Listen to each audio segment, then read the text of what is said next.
Hola, profesor, ¿cómo está? Hola Gerardo, nuevamente nos encontramos. Sí, consulta, ¿vio mi correo? Sí, sí lo vi, sí. Súper, No te he gracias. contestado todavía, no, no. Sí, es que, eh, Gerardo, te voy a contestar ahora. Voy a aprovechar este fin de semana para leer, mejor dicho, mañana, para leer la documentación como corresponde. Así que no te preocupes. Pero de todas maneras, yo los voy a apoyar en eso. Gracias, profe. Ya. Bien, ahora estamos ya de vuelta. No sé qué está pasando con este link que se está empezando a caer. Hay que avisarle a la universidad que estamos. Profe, hay que ¿Sí? poner presente de nuevo. En este caso no es necesario.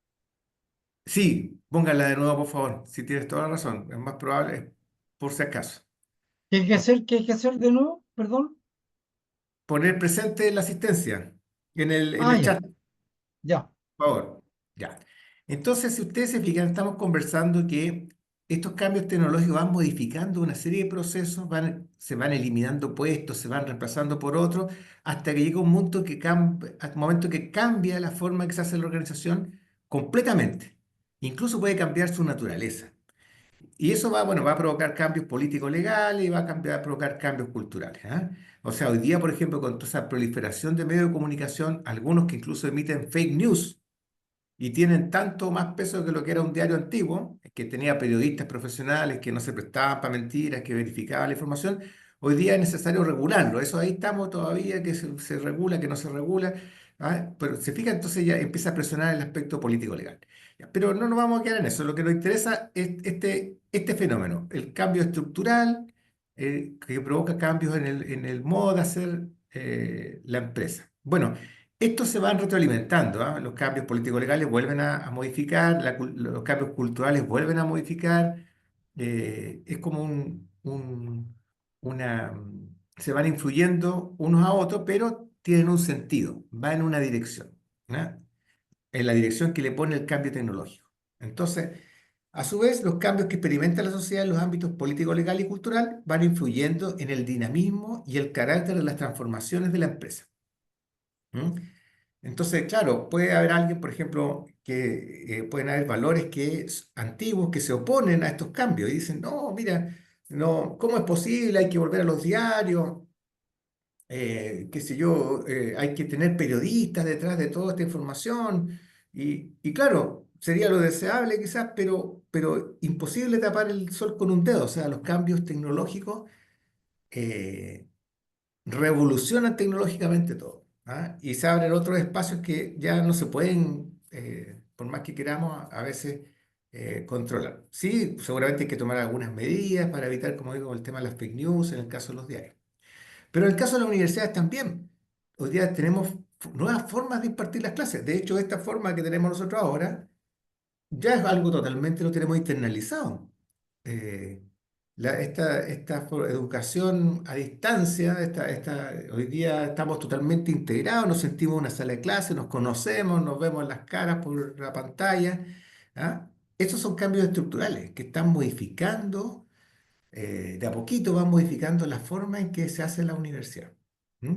Y no sabemos porque esto siempre es incesante. Cómo va a evolucionar la universidad a futuro? Lo estamos viendo. Entonces, bueno, esto ya pasó, lo vimos que pasó cuando la producción agrícola se transformó, la producción agrícola que tenía a su vez una estructura político-legal basada en la jerarquía, qué sé yo, monárquica, en toda la aristocracia, en el caso de los países europeos la estructura colonial en el caso de los países colonizados por este sistema. Entonces, eh, tuvo, fue resultado de estos cambios tecnológicos a la larga. Fue resultado de todo el proceso, digamos, de modificación de la economía. ¿Ya? Luego también tenemos en la época industrial, ¿ya? Que los talleres se fueron transformando en grandes fábricas, los talleres artesanales, con la mecanización, la máquina de vapor, se transformaron, gracias a esos cambios, se transformaron ya en fábricas, no en talleres simplemente artesanales, y estos fueron transformaron profundamente el taller artesanal, se transformó en una empresa como la conocemos hoy día, en que ya tiene nuevos grupos sociales, tiene un señor capitalista, que es el que, empresario capitalista, que es el que aunque no es lo mismo, pero que organiza la producción, organiza los factores productivos, ¿ah? Y por otro lado, los grupos de personas que aportan solo el trabajo. ¿Mm? Y eso también significó en su minuto un cambio político-legal, porque hubo que liberar a las personas que trabajaban como siervos de la tierra, que fueran libres, ¿ah? Para poder concurrir a las fábricas, para vivir en la ciudad en vez de vivir en el campo, vivir en el caso en el feudo, o en el caso de las colonias, vivir en la encomienda o vivir, mejor dicho, en la hacienda, ¿ah? Y salir de la hacienda e irse a las fábricas. ¿Ya? Y bueno, ahí tenemos la estructura de la República, ¿m? Como una estructura política más coherente con la nueva economía y todos sus valores con los que se instaura la República, ¿ya? Valores que hoy día, libertad, los valores de la Revolución Francesa, por ejemplo, son valores que vienen de ahí, vienen como resultado de todo este proceso. ¿Ya? Bueno. Pero hoy día estamos viviendo otros cambios. Hoy día estamos en una revolución tecnológica, hoy día tenemos nuevamente la digitalización, pero el asunto es que todos estos cambios, en cualquiera sea el momento en que nos situemos en la historia, y sobre todo ahora, tienen una doble transformación. ¿Mm? La sociedad va teniendo una transformación de doble carácter. Por un lado, transformaciones estructurales dentro del mismo modo de hacer empresa, ¿ya? Que significa todos estos cambios pequeños, pero sin que cambie el diario sigue siendo diario, aunque ya no tiene prensa, el banco sigue siendo banco, aunque ya no tenga secretarias, no tenga máquinas de escribir, ahora tiene computadores, sigue siendo, pero tiene una serie de cambios que van mejorando el desempeño, van mejorando la competitividad, pero la van transformando también.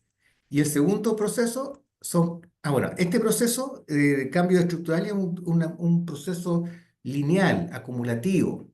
¿Ah? No significa ruptura, significa que se van cambiando una cosa, se va cambiando otra, ¿ya? Un cambio se añade al anterior y así se van sumando cambios organizativos, ¿ah? Hasta que estos cambios se acumulan a tal punto que se modifican rasgos fundamentales. ¿M?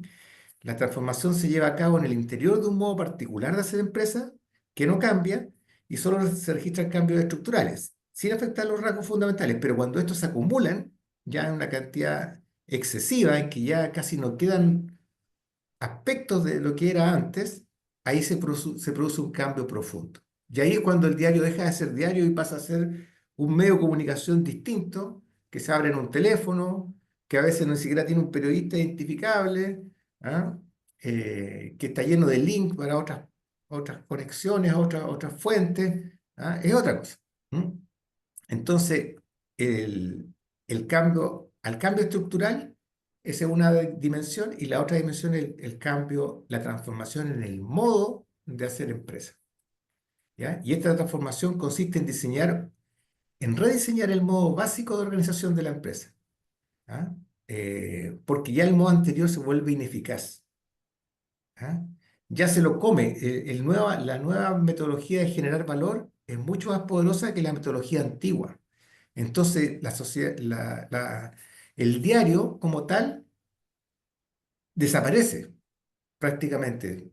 Desaparece, ya no es relevante. ¿Ah? Pasa a ser estas nuevas formas estos nuevos medios de comunicación basados en las redes sociales los que generan más valor. Son más rápidos, tienen información instantánea, están eh, diversificados, están descentralizados, etcétera. Entonces, esta transformación, que es la del modo, ya no es lineal, ni acumulativa, es más bien una transformación con rupturas. Desaparece lo antiguo y aparece lo nuevo. ¿Mm?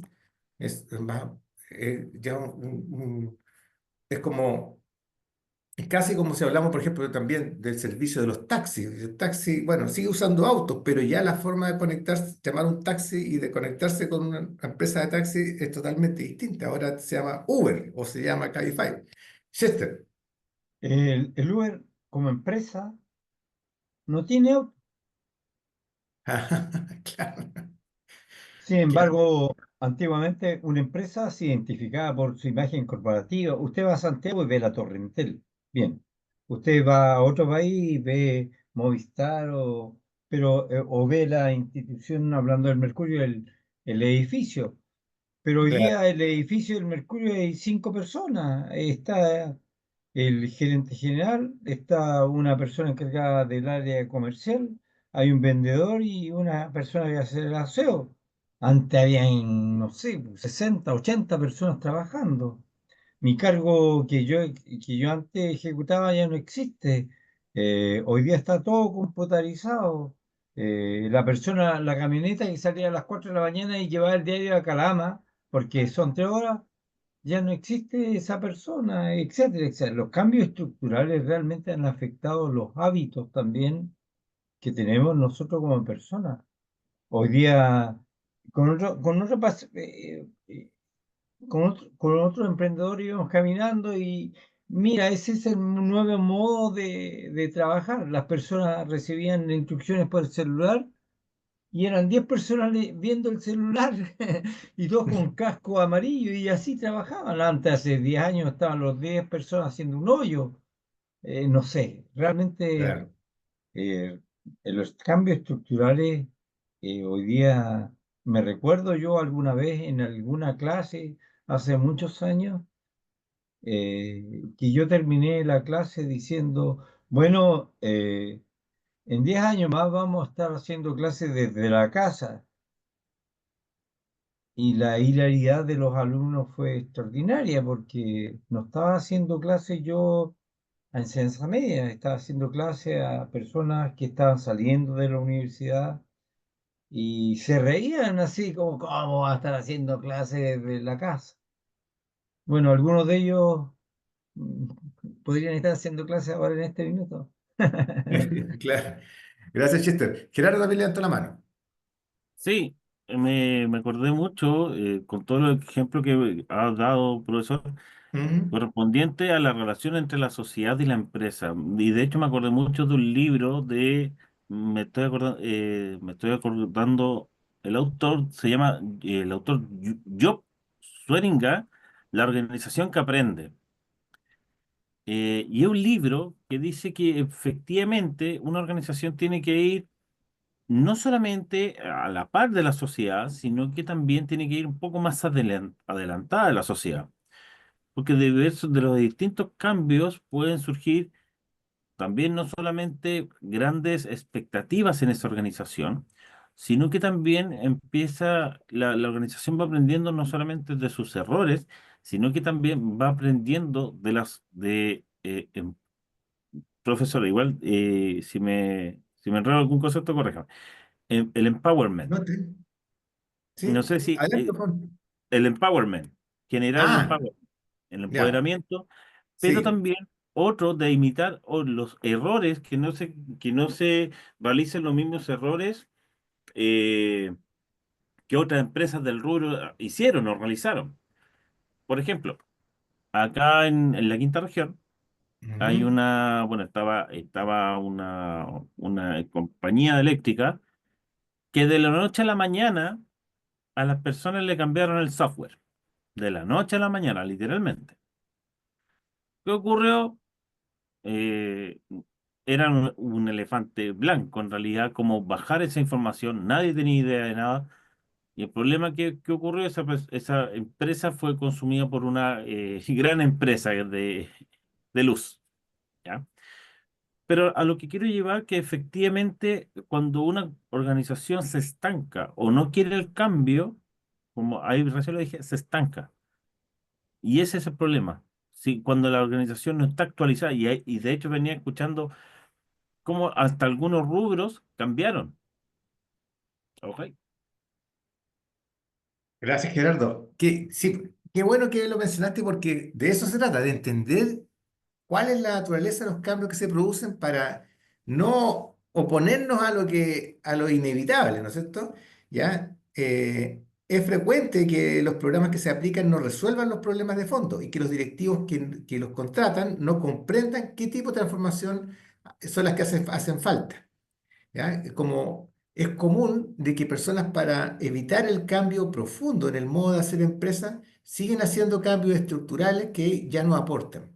Porque hay que darse cuenta cuándo la organización necesita solo cambios estructurales y cuándo ya es el momento de transformarse en otra cosa y dejar de ser lo que era, ¿ah? Para esta verdadera metamorfosis es transformarse en otra cosa o morir para que nazcan otro tipo de organizaciones, como el salto, el cambio, ¿ah? Por eso que una cosa es el cambio estructural y otra cosa es el cambio profundo en el modo de hacer organización.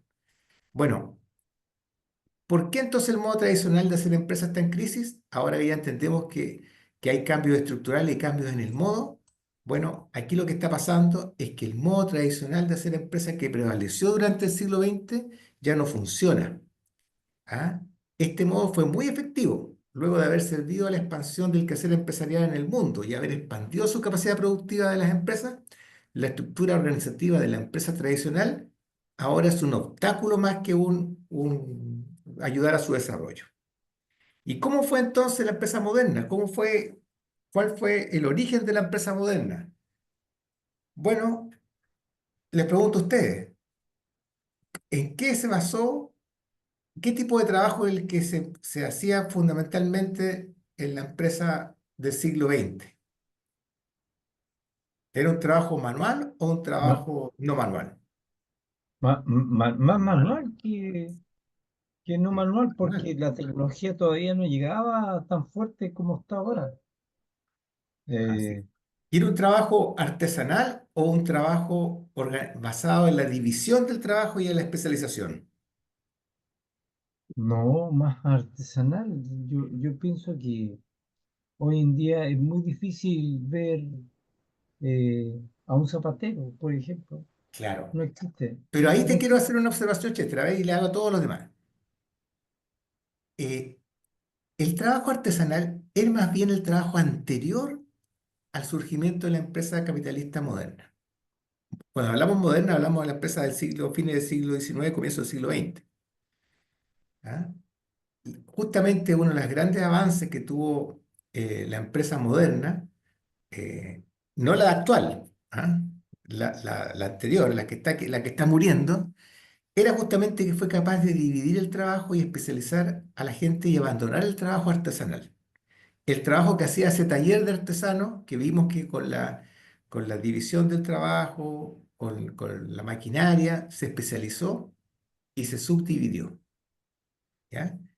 Bueno, ese fue un gran éxito de la empresa del siglo XX, pero ese éxito vamos a ver que hoy día no es suficiente y más bien la forma de administrar ese tipo de empresas está quedando en el pasado. ¿Ya? Y eso lo vamos a conversar en la próxima clase. ¿Ah? Eh, a ver si alcanzamos a ver, si alcanzamos a ver un video. No, no.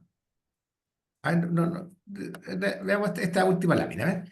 Bueno, el modo tradicional de hacer empresas se originó con la contribución de Taylor para resolver la productividad del trabajo manual. O sea, la gran gracia que tuvo la empresa del siglo XX fue que descubrió cómo hacer más productivo el trabajo que antes hacían los artesanos.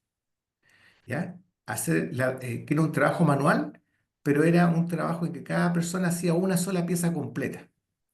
¿Ya? A comienzos del siglo XX se aplicó las ideas de Taylor a gran cantidad de actividades productivas. No sé si han escuchado hablar de Frederick Taylor, ¿ah? Uno de los padres de la administración científica, ahí tienen una foto de él, este caballero que murió en 1915, ¿ya? Él desarrolló todo, era un ingeniero que trabajó en una empresa siderúrgica, si no me equivoco, y empezó a estudiar cómo hacer más productivo a los trabajadores manuales, porque su trabajo era fundamentalmente manual, en una empresa de fabricante de hierro, de acero. Disculpe, él profundizó el tema de sistema, porque se hablaba mucho en la empresa de sistema. Él era eh, el precursor de sistema. En cada empresa tenía, cada una de las cosas que se ejecutaba en la empresa tenía que haber un sistema. Yo me acuerdo mucho que en la administración de empresas que yo estudié, me impactaba mucho lo que él hablaba con respecto a sistemas. Y, y usted lo acaba de mencionar, y Taylor, pues, sí, pues, era Sí, el pro- pero mira, la teoría de sistema es posterior a él, ¿ah? La teoría general del sistema, por supuesto que es una herramienta importante de la administración, pero es posterior a él. Pero sí él sistematizó el trabajo de sus empleados. ¿Y qué dijo él? Bueno, como él era ingeniero, dijo, mira, yo a los empleados puedo estudiarlos como si fueran una máquina para hacerlos más eficientes. No con el ánimo despectivo, sino con el ánimo de conseguir más eficiencia en su trabajo manual. Entonces dijo yo, sencillamente lo que voy a hacer, primero voy a observar las tareas que hace cada trabajador. Por ejemplo, este señor está cargando el horno con carbón con una pala. Entonces observo que algunos lo toman la pala con las dos manos, otros la toman con la izquierda adelante, otros con la derecha adelante, algunos se arrodilla, otros doblan las dos rodillas. Eh, Después dijo, voy a desagregar este trabajo de cargar con una pala el horno en movimientos. A ver, ¿qué movimientos son los más eficientes? Entonces él observó y dijo, descubrió, mira, hay un trabajador que es el más eficiente que adelanta un pie, dobla una rodilla, mantiene la espalda recta, carga hace cuatro movimientos y carga con eso, carga, o tres movimientos y con eso carga el horno. No como otros que hacen un montón de cosas. ¿Ya? Calculó los tiempos para realizar cada tarea, cumpliendo con esos movimientos como si fuera una máquina, y rediseñó los movimientos y tiempos de cada tarea para mejorar la productividad del trabajador manual. Y después lo que hizo fue, yo quiero que todos carguen el horno de esta forma, Claro. hagan Sí, estos movimientos. ¿Te fijas? sí, Entonces, claro, como tú dices, es como que sistematizó el trabajo, pero en el fondo fue lo que hizo fue buscar la forma más eficiente que tenía para moverse físicamente un trabajador en su tarea.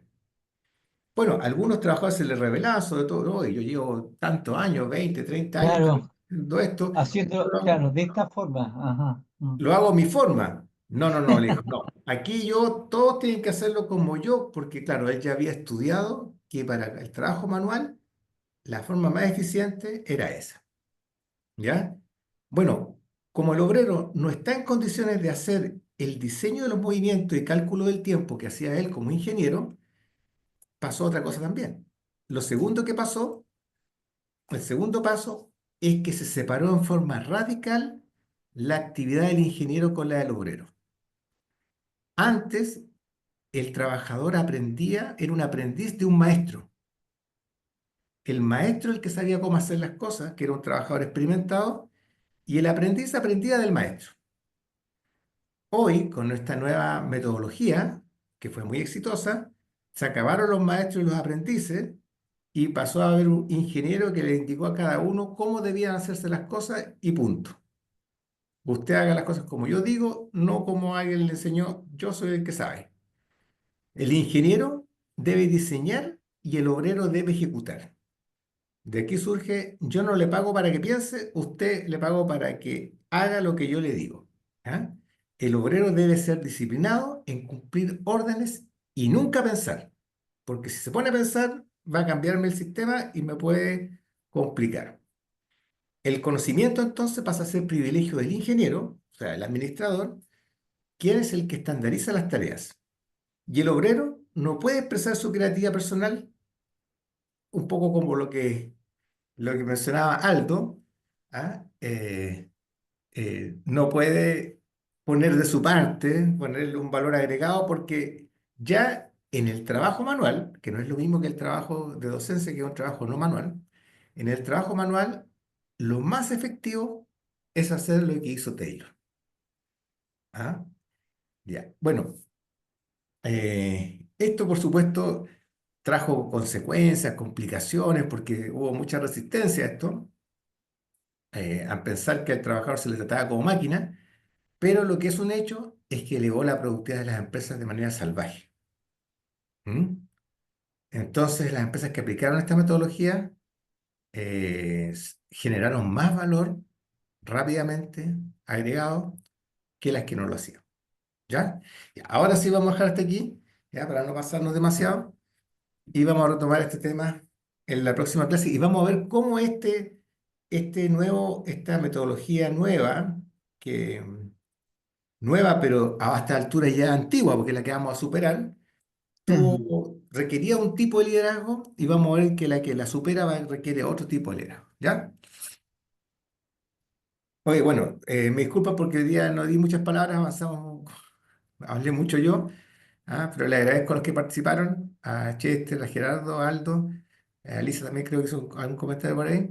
Le agradezco porque si no habría sido un monólogo todo este hoy. ¿Ah? Muchas gracias, profe. Oiga, profe, Bien. si la mayoría de las empresas se han automatizado y han aumentado mucho la productividad, igual aumentaron un poco lo que era lo artesanal, porque ahora lo artesanal cuesta mucho más caro, pero de mejor calidad a veces. Claro, claro. Claro, siempre estamos hablando de la actividad dominante, ¿no? Estamos hablando de la actividad dominante. O sea, efectivamente, la empresa del siglo XX dominante pasó a ser esta, la organizada con la metodología tayloriana, ¿ah? La que ha dividido y especializado el trabajo y le ha instruido a los trabajadores qué hacer. ¿Ah? Esa ha sido la dominante. Siempre ha existido un poco de producción artesanal, incluso producción del nuevo tipo, que vamos a ver después, no manual. ¿Ah? Pero la dominante, la que generó valor en el siglo XX, más valor fue la producción en base a esta metodología. ¿Mm? ¿Ya? Profe, a nosotros los emprendedores nos motivan a digitalizar tu emprendimiento. A ese extremo, lo que significa que hoy en día quien no se digitaliza está quedando atrás. Hoy día Cercotec le dice a la empresa, oye, ya pues cambia, mira, digitaliza tu empresa y hoy día todo tu stock lo maneja esta aplicación. Ya no tenés que estar contando cuántas manzanas Claro, tienes o cuántas. No, digitalízate. Y cada manzana tiene ¿cómo se llama? Un código de barra. Y hoy día se vende esa barrita que está ahí, la tengo ahí. Y es para ir. Y claro, mucho cada, más cada, rápido. Pero exactamente. esa es la empresa del siglo XXI. Del Recuerda que siglo estamos XXI. aquí hablando, estamos Eso es ahora lo que vamos hablando a de ver los ahora, clase. comienzos del siglo XX. Estamos recién en los comienzos del siglo XX, entender bien cómo era la empresa en los comienzos del siglo XX. Ya, Y una vez que la entendamos bien, vamos a entender mejor el cambio que se produce ahora en el siglo XXI que tiene que ver con lo que tú estás mencionando. ¿Ah? ¿Ya? ¿Ya? ya, profe. Ok, Bueno, me muchas estaba gracias. adelantando. Me Nos estaba vemos. adelantando. Pongan presente en el chat, por favor. Sí, profe. Ok, hasta Chao, Chao, chao. profe. Chao, profe, que estés Chao. bien. Profesor, ¿tiene 2 minutitos? Sí, claro, sí, sí, sí, no hay problema. Sí. Lo primero que todo, pude ver que se cortó la grabación entre medio. Sí, Esas pues eso grabaciones, pasó. ya, esas grabaciones van a quedar van a quedar en la nube las dos. No lo sé, no lo Mm, sé. Esperemos, pues. Yo creo que sí, ¿ah? no, Yo, porque yo creo que sí. qué buena clase. No me pierdo nunca sus clases, por lo mismo, entonces no quiero quedar como colgado en la próxima.